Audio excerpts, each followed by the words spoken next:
Dobro jutro svima, evo nas u još jednom videu, sretan dan žena svima, kako kažu koji slave, jel? Evo tu se priprema jedna piletina koja će kasnije završiti na ražnju, na roštilju, još moram kupiti plin, ali to je to. Evo ga, reci dobro jutro, kako ste?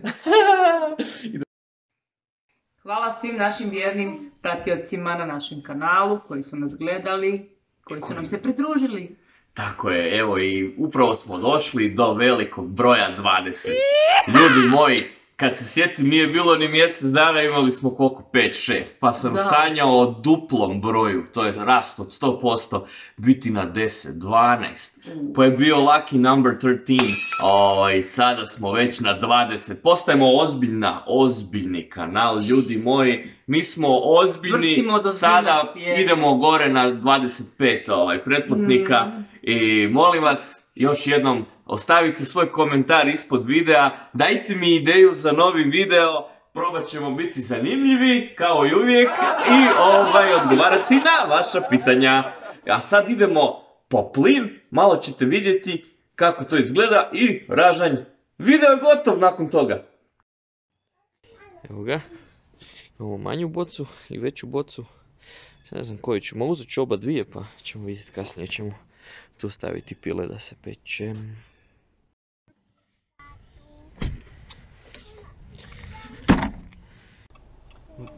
Kako moj tata kaže, nema ih puno, ali su točno raspoređeni. Da ne možeš izaći. Ima do koska? Koska. Evo, plin je unutra u gepeku. Tamo je najjeftinije. Je, Costco ima najjeftiniji refill boca od plina, jer ovdje na benzinskoj smo išli, mala boca je bila $17, 18. A velika 22, tako nešto. A velika, čak je išlo 25, a na Costcu imaju maksimalno $12, ja mislim, po boci maloj, a 15 je velika. Znači velika je ušteda $4-5 na bocu plina. To je isplativo ako vam je Costco blizu, ako je Costco daleko od vaše kuće, onda morate uzeti u obzir i potrošnju goriva od auta, može ispust da je skuplji. U tom slučaju je lokalna benzinska puno zanimljivija. Mada kada je roštilj u pitanju, to se opće... Rađe se odvezeti ih, potrošite ih 2 puta. Ma ne, kad je roštilj u pitanju ne pita se za cijenu, to je isto ko oni luksuzni auto. Kao, joj, a koliko troši, a u stvari taj auto puno troši, onda kažu. Kod ovog auta se ne pita potrošnja.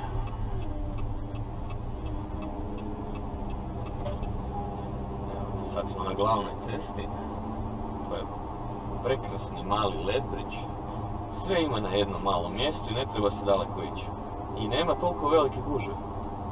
To je velika prednost. Puno traka, sve su široke. Da, vjerojatno se planira da će puno ljudi doći ovdje živjeti, a kad je ono kiflica. Kiflica. 4, 3, 2, 1, što ćemo? Ćemo stati? Nećemo moći. Ne, hoćemo, stati ćemo.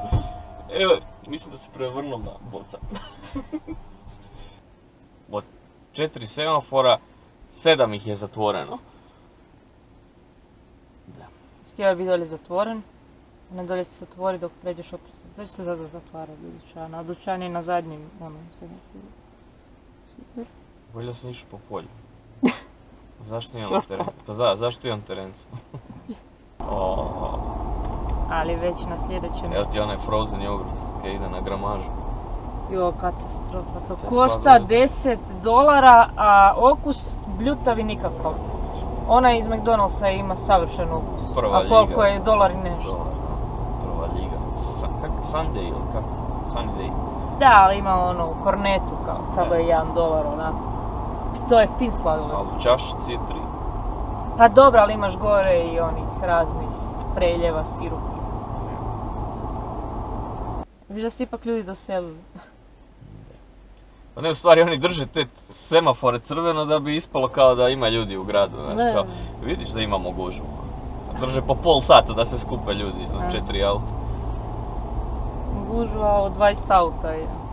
Kaže, Vogue je by Madonna. Vogue by Madonna.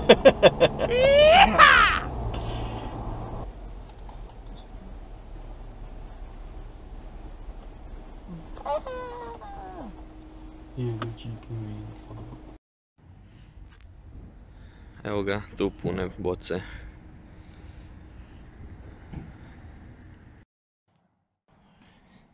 Specijalna oprema.